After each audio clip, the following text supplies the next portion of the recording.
Hi everyone, this is Tuplex. Welcome back.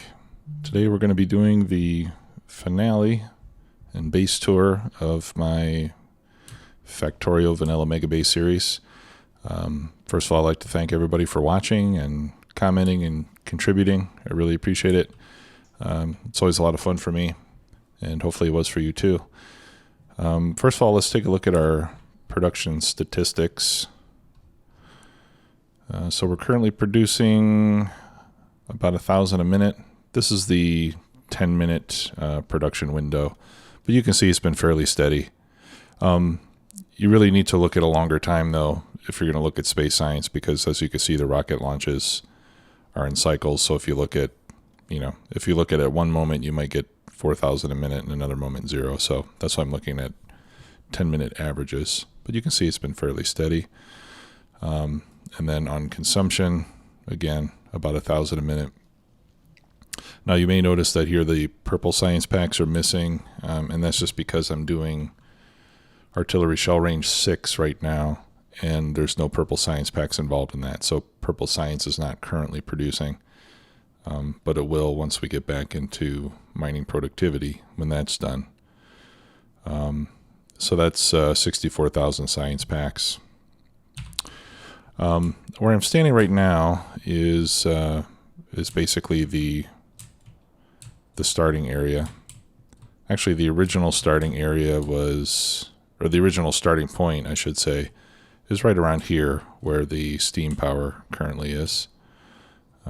That's more or less where I started the game when I originally spawned. All the original ore patches have been mined out for quite some time. So this is the starter base where we, did the original research to unlock all the technologies that we needed to expand. So we have the original steam power over here, which is not really running anymore, the refinery.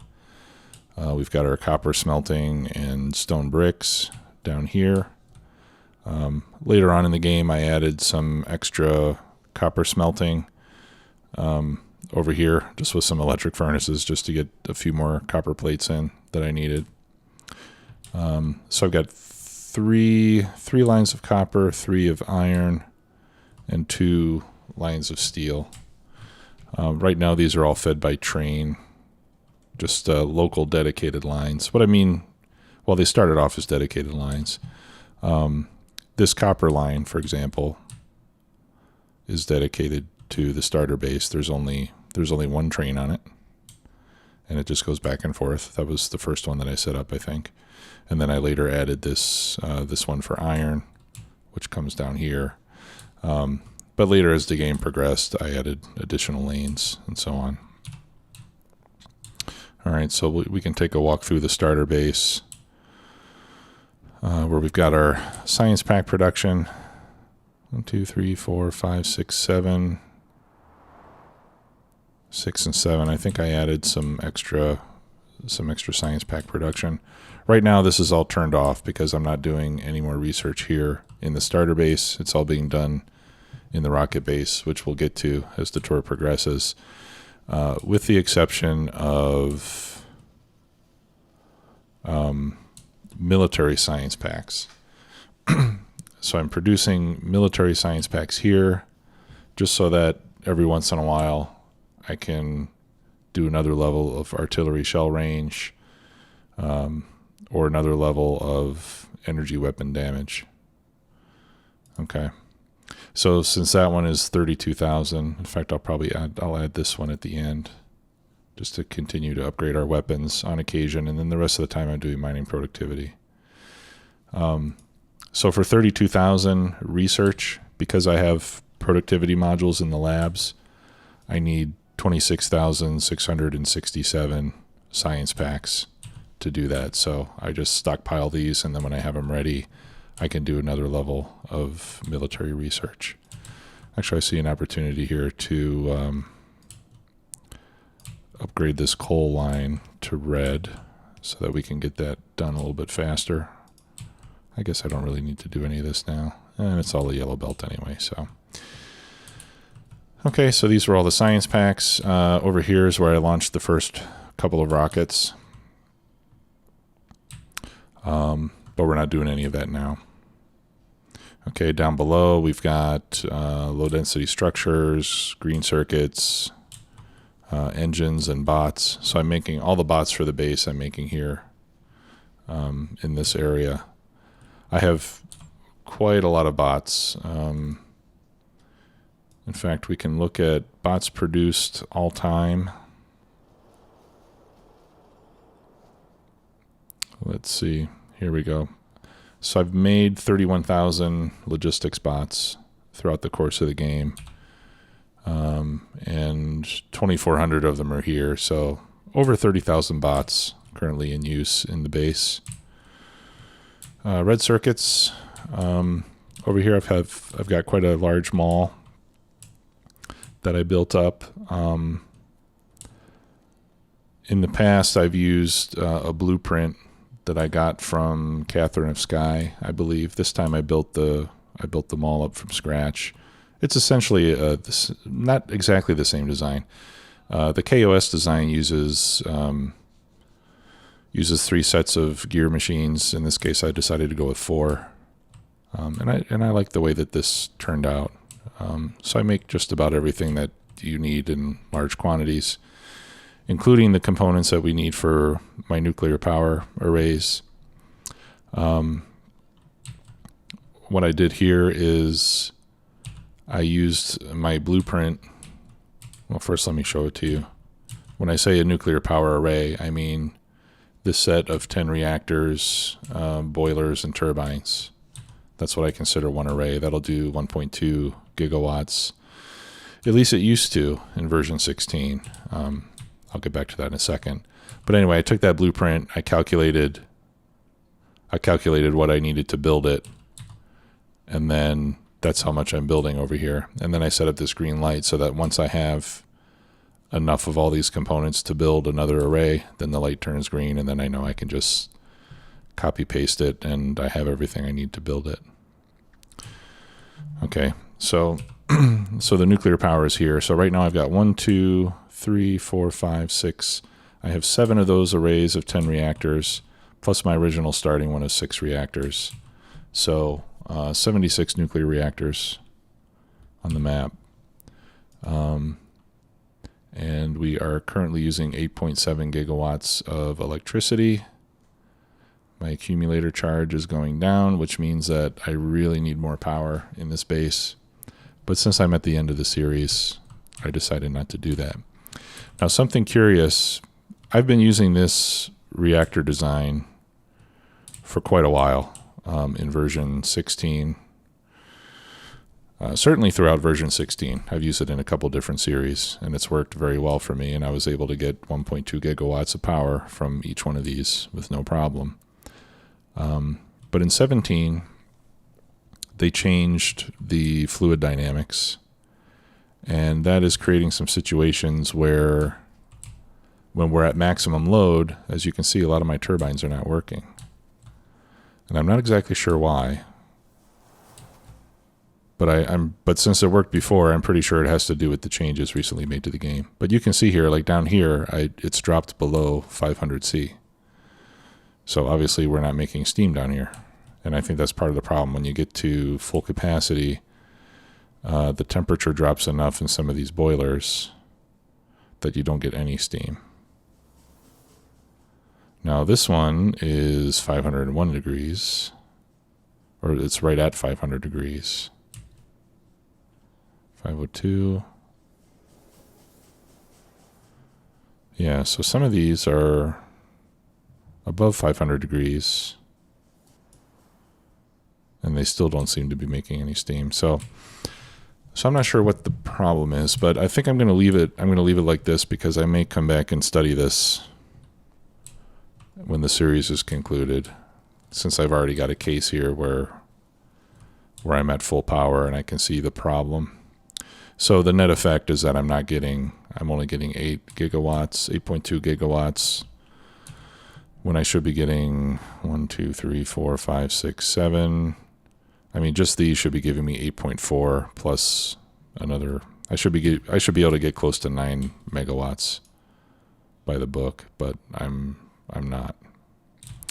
So anyway, so that's something that needs to be needs to be worked on.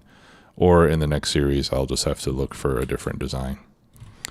Now, before I built the nuclear, I was starting the game with solar power. So I've got this rather large solar array that I built up over time. Oh, I forgot about these two. There's more nuclear power over here, right? So I'm quite a bit lower in output than what the theoretical design output of this power setup is. So I think for the next one, we'll have to go back to the drawing board. So anyway, once I got to launching my first couple rockets here in the main base, I started to build outwards. And I started with smelting. Let's take a ride over there, and then that way you'll be able to see some of the base. If you hear any funny vibrating, it's because I'm just now getting lots of text messages from somebody at work. I hate it when people like, they want to contact you for something. So rather than just writing one text message that contains all the information, they send you like 10 text messages, each one with 5 words in it.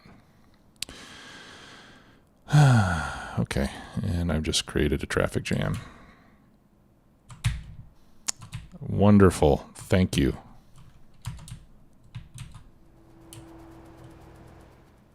And now I can't move at all, thanks to Mr. Copper Train over here and his buddy who's right behind him. Jeez.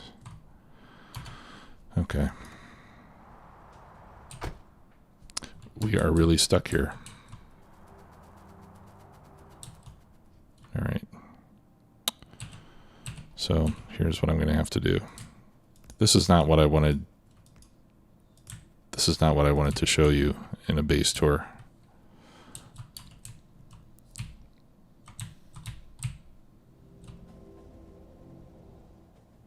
All right, so I'm going to have to go straight here so I can get things moving again.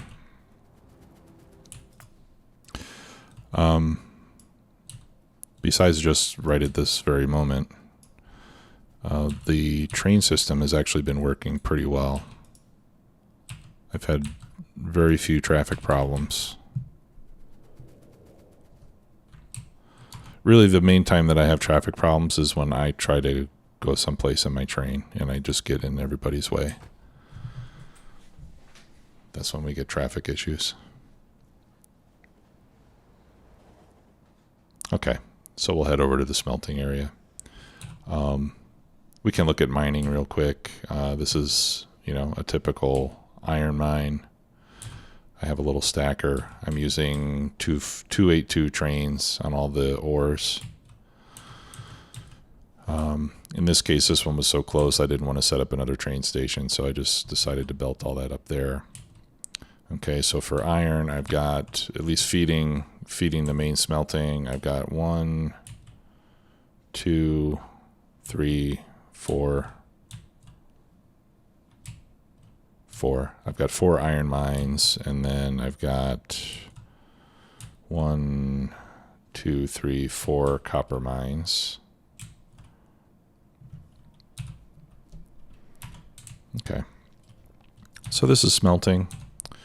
I've got 4 smelting units for copper, 5 for steel, and 3 for iron plates. Whoops. If you look at the bot networks, these are all on their own separate bot networks. Right, so the trains come in, they empty into provider chests, and then the plates go into requester chests over here at the end where the trains come in to load. You'll notice that these go into a stacker and then they feed in kind of like a series of brackets.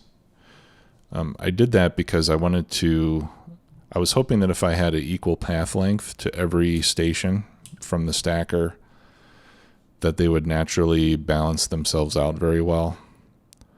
But what I found in actuality is that, whatever algorithm the game uses to work out the path because these stations all have the same name. So the train, the system will just decide which one the train chooses. And what I found is that the same stations were getting all the train traffic. So I would have some stations that would get completely full of ore, to where there would even be trains sitting there because they weren't empty yet. And then there would be other ones that didn't have any iron at all. And then the trains coming in on the other side to get the plates would come in, and they would just sit there waiting forever, and the ore would never come. So I had a lot of trains just sitting around doing nothing, and that wasn't helping. So what I did is I put a very simple control on the input to where the ore goes that just says that if I get to the point where I have less than a full train worth of the ore, then, or if I have more than a full train's worth of ore, then it's going to close the signal. So that way the train of ore will not come to this one, it'll go to some other one. Right, so that's why you can see, like in this case, I have a lot of trains waiting, trains full of ore that are waiting, but all of these stations are shut down because they've already got quite a lot of ore. So right now I have a lot more iron than I need to use. And copper too, it would seem. Or maybe I just have a traffic jam. I do have a traffic jam. All right. So much for my great traffic, huh? Now why is this red? Because that one's red? And that's red all the way.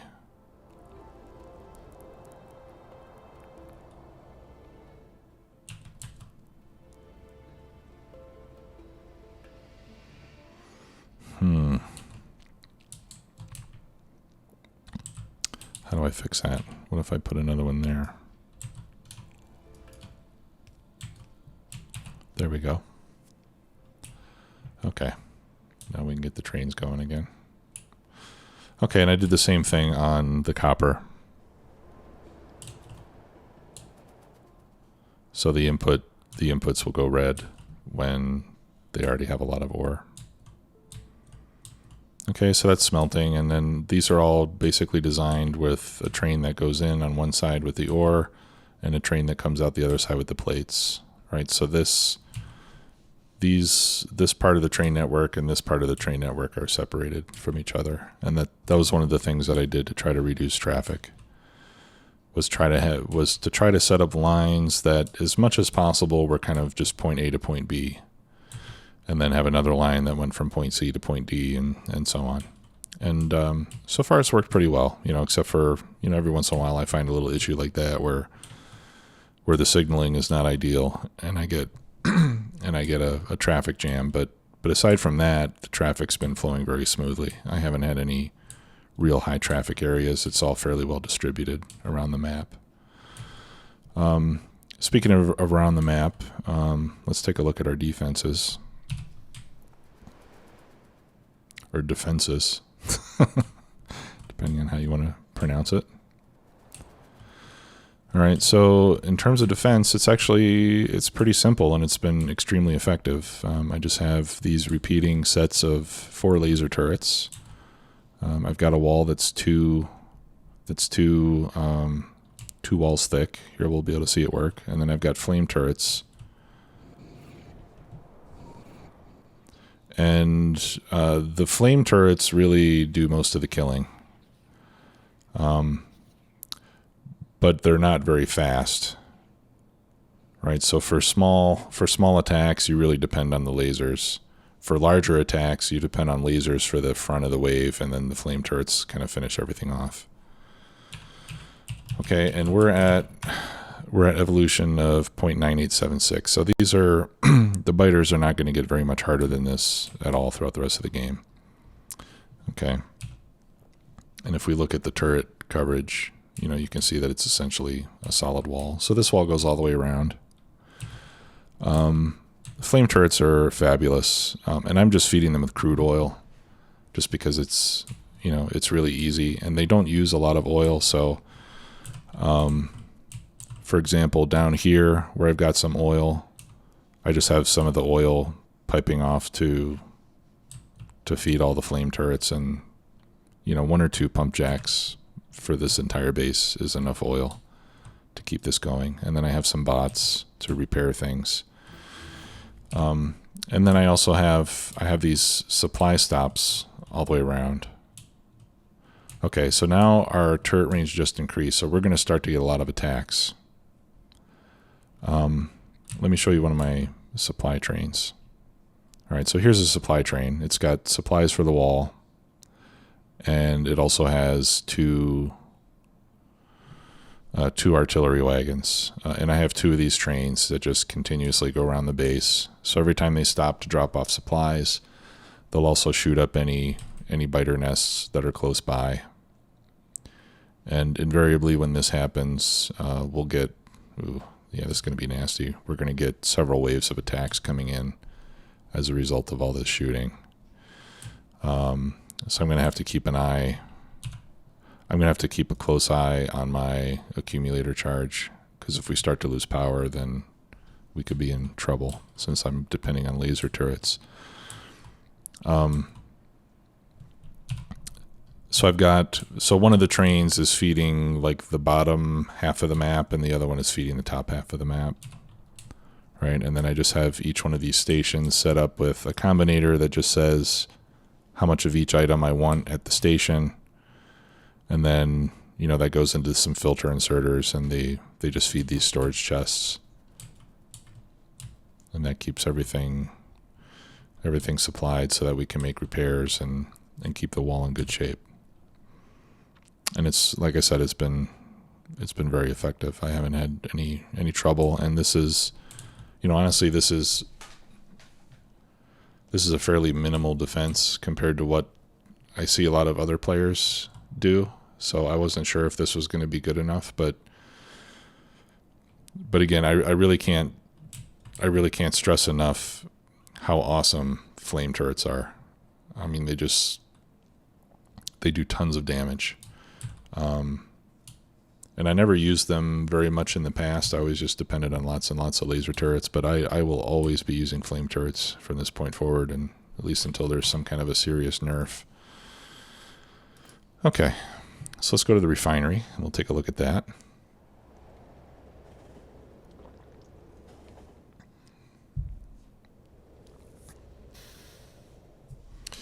And by the way, this track that goes around the perimeter wall, it's one way. It only goes clockwise. So it sometimes takes a while for my supply trains to get around. And then back up here in the starter base is where they come in to get resupplied. All right, so once they go around a loop, they come back here. Actually, we can look at the schedule. So here's a schedule one. So it comes to supply until it's got 5 seconds of inactivity, and then it goes to the stations that it services. And then the wait condition on each one is 5 seconds of inactivity. And inactivity takes into account the activity of your artillery turrets or your artillery wagons. So if you're shooting the train, as long as the wagons are shooting, your train will continue to stay in one spot. Right, now we could, I don't know what would happen if I didn't do the artillery and I just let the nest get closer and closer to the wall, but I expect that it would make things a lot worse.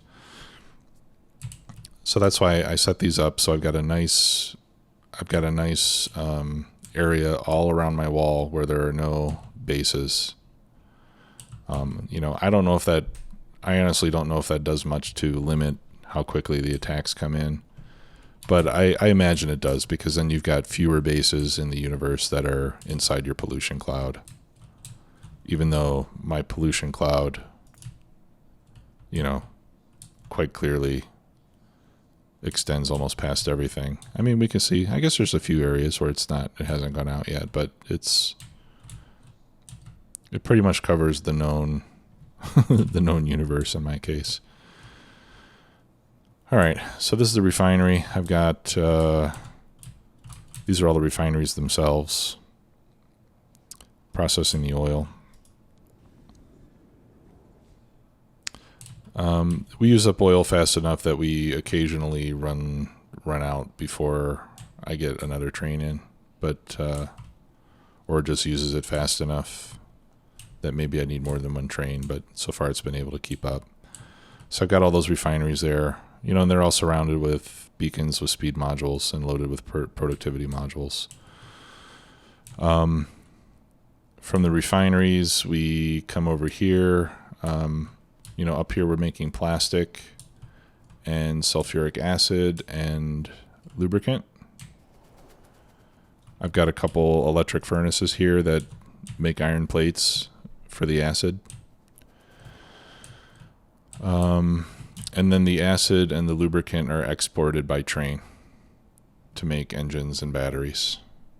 Okay, and then I conveniently have this this coal mine right here that provides all the coal that I need for the plastic production. More than enough coal, at least for now. This oil also feeds the starter base through this pipe, right? And then I get all my water from over here and pipe it over. Okay, so I've got the refineries. It all goes into tanks over here. Light oil comes down here. Some of it, it's mostly getting turned into solid fuel. But when I have enough of it, I also crack some of it into petroleum, but not always. And then the solid fuel comes over here and gets turned into rocket fuel, which also goes to the main base by train, right? So that gets picked up here. So solid fuel, rocket fuel, plastic, lubricant, and acid are all going by train over to the rocket base, the science area. And then here is where I bring in additional oil that I can't, that I'm not able to extract from these two. So besides these two, these are piping directly in here. I also have an outpost down here, and I have another one way over here. Okay, so that we can bring additional oil in to the refinery. And this all runs pretty well. I haven't, I've had to make some tweaks here and there from my original design. One of the things I had to do recently was I had to add more solid fuel and more rocket fuel production. Because I originally built this area just to make enough rocket fuel to launch the rockets. Are they used in science packs too? No, I'm thinking low density structures. Yeah, so I originally made them just enough to launch the rockets, but I'm also using rocket fuel to fuel all of my trains. And that turned out to be a bigger load than I initially expected. So I had to add some additional rocket fuel production. Okay, so we've got two big, besides all the mines and the oil wells, I've got the big smelting area here. I've got the refinery down here. And then pretty much everything else takes place over here. So let's go over to the circuit area next. In previous games that I've done, I would make a rail outpost where I would just make red science, and then I would make one for green science. I would have one for green circuits, one for blue circuits, etc. But this time I tried to combine those. Again, I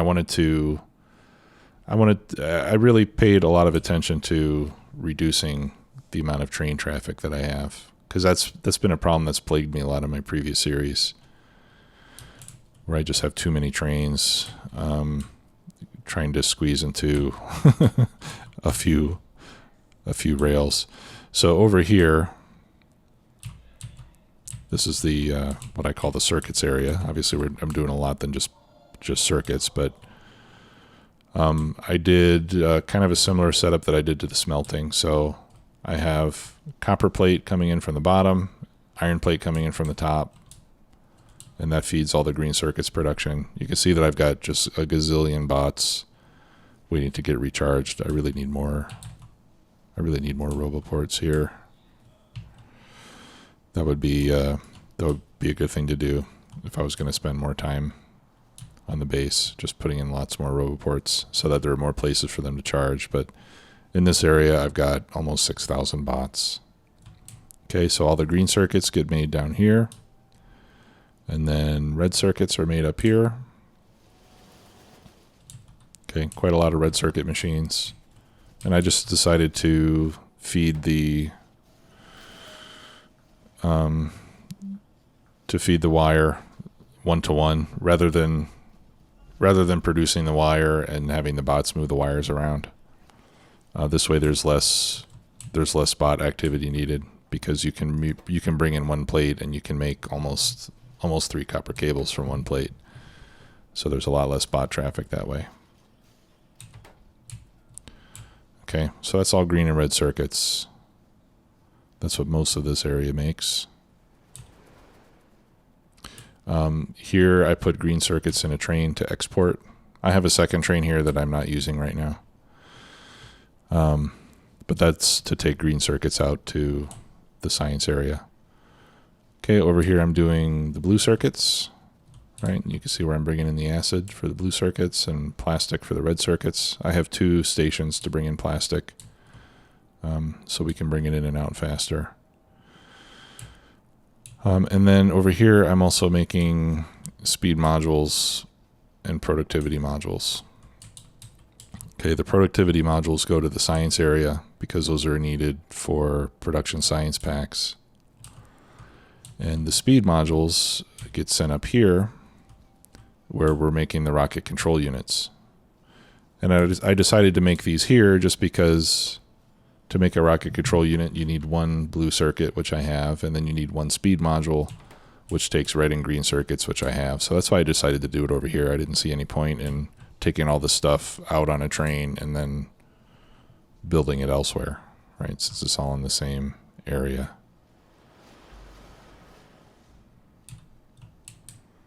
Okay, and that gets loaded on this train here. And this same area is where I also built all the modules that I used to build the rest of the base, or many of them anyway. So you can see I've got several chests full of level 3 modules that I ended up not needing. Okay, so from here let's go to the rocket base, or the science area. I call it the rocket base. For rockets, we also bring in acid and lubricant. We need the acid for batteries, and we need the lubricant for electric engines. Okay, so over here, I have 2 rocket silos, because if you want to get 1,000 science per minute, you can't do it quite fast enough with 1 silo. I mean, you can put tons of beacons around it to speed up the silo, but because you have that long animation where the rocket launches and then the silo resets, no matter how fast you build it, you'll never be able to get it fast enough to do 1 a minute. So I decided just to use fewer speed modifiers and just run with 2 silos. And as you can see, they still make the rocket very, very fast as long as they're getting the ingredients that they need. Okay, so I make the satellites right here. They fit into there. They auto launch. We can watch these launch. These generally launch at almost the same time, just because they're usually getting all the stuff at the same time. Okay, and then once they launch, we'll get space science packs, which we'll see here in a second. All right, then we get the space science, they reset, and we do it all over again. So far we've launched 483 satellites in the course of this game. All right, so the way this works is the trains come here to this queue with all the different ingredients. And then they come up into these 4 unloading stations. Okay, so every train has a similar schedule. They pick up whatever they need until they're full. Then they go to Science In, which is all these queue stations, and they wait for a signal for their item to be less than 0. And then they go to this unload station where they go into active providers, and then the bots take the stuff into storage chests. And all the signal is I have this constant combinator, so I just put in my target inventory levels as a negative number. Okay, so if we look at stone brick as an example, I want to have 32,000. That's 2 trains. Okay, and if I look at my actual inventory, I have 36,000. So when that gets added to the actual inventory, you can see that the combined signal for stone brick is 3.7 right now. Okay, and I can see I'm running low on power. Right, so once that number goes below 0, then the train with the stone brick in it, which is this one, will be allowed to leave the station and go unload. So I do that just so that I don't fill up all my storage chests. Right, so this way the trains wait here until we need the material, and then they come up here, they unload, the bots pick it up, and we go from there.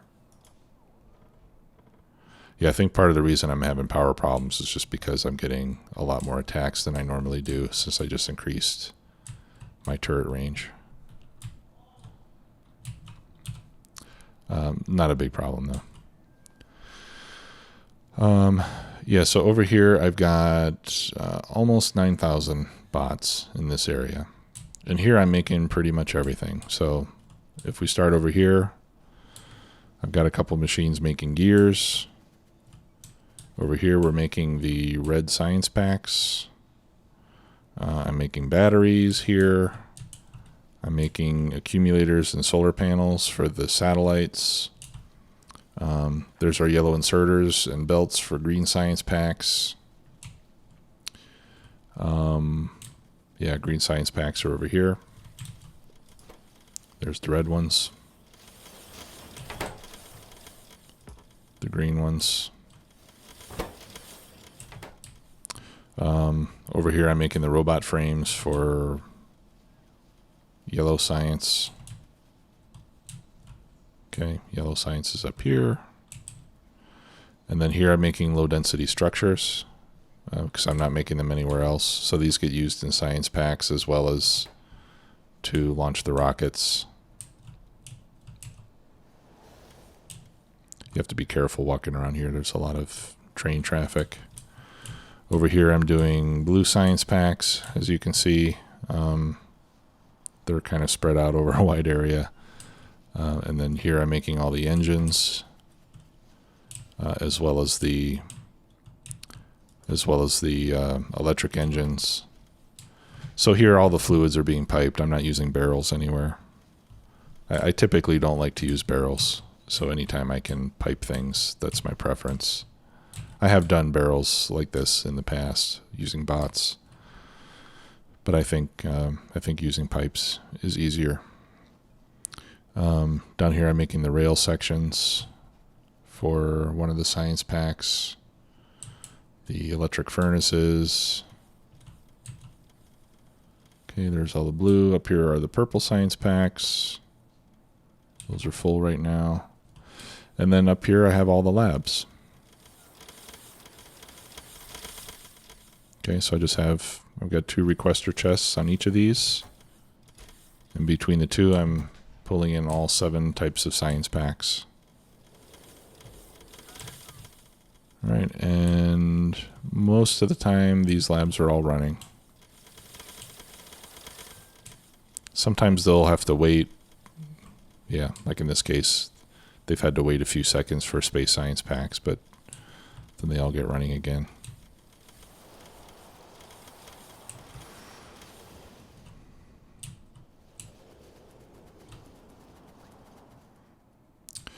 So that's the base.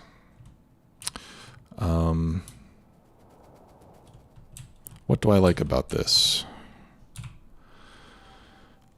Well, I like that it's fairly compact. Right, I'm not super spread out, and once I built this big wall, I've been able to get everything that I need inside of it, and I still have plenty of room to spare. I will say that the way that I built the bot networks is not really ideal. You know, I have, like here, I have a really huge bot network with tons of bots. I think it could be designed better and compartmentalized better to minimize the travel distances for the bots so that the bots would perform better. I mentioned this previously, but I also feel like the game, I think they need to buff the recharge rate or the battery capacity, or maybe both on the bots, because I think the way that the bots need to charge in the game right now, and then you end up with this mess. I mean, you just end up having to spam roboports everywhere you can fit them in if you're doing a big bot-based factory.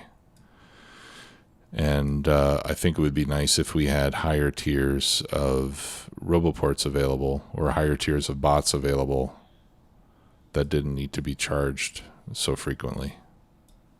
You know, maybe even bots that had fusion reactors instead of batteries.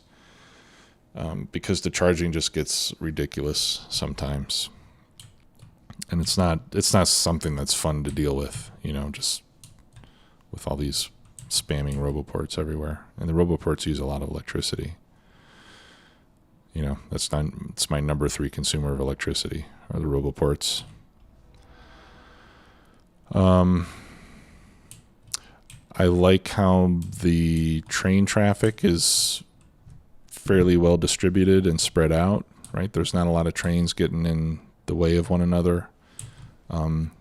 Previously, I've done designs where I had like a main trunk that all the trains would go up and down, and then they would branch off, you know, kind of like a highway, and where they would all go down the same highway and then get off at different exits. And I didn't want to do that this time because, again, that's where I would find myself with a lot of traffic issues. And it's worked out much better in terms of traffic for the trains with this style.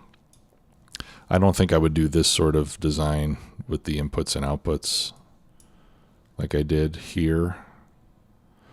Honestly, I think probably the better way to do it is, you know, rather than having so many stations with the same name, it's probably better just to give each one an individual name and then assign, you know, go in and manually assign trains to pick up from one place and drop off at this specific spot. And then that way, it does require a lot of micromanagement to balance out your traffic, but it will probably give you better performance in your base. You know, if you see like this one is always kind of running low, then you can add one more train just to go to that one specifically.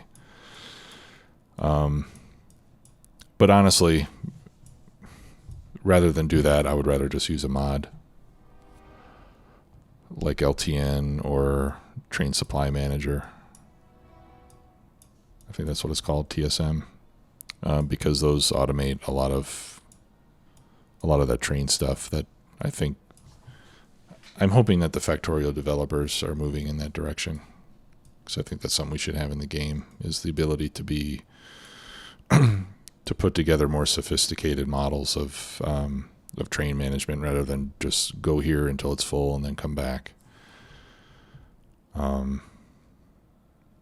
So that would be an improvement that I would want to see in the base game, but otherwise I'll use a mod for that. I'm not going to be doing vanilla all the time. And train mods are a good thing to have. What else? I think if I was going to do this again, I would give myself bigger ore patches. Some of these I think are a little bit too small. I'm still running on the original. This is the same uranium patch that I started with, so I've never needed more uranium than I started the game with. This is the closest patch to my starting area. So, and I've said this a couple times during the playthrough that if you have a decent size uranium patch at the beginning of the game, that'll probably take you all the way to the end. You know, unless you're going to play hundreds of hours on the same map.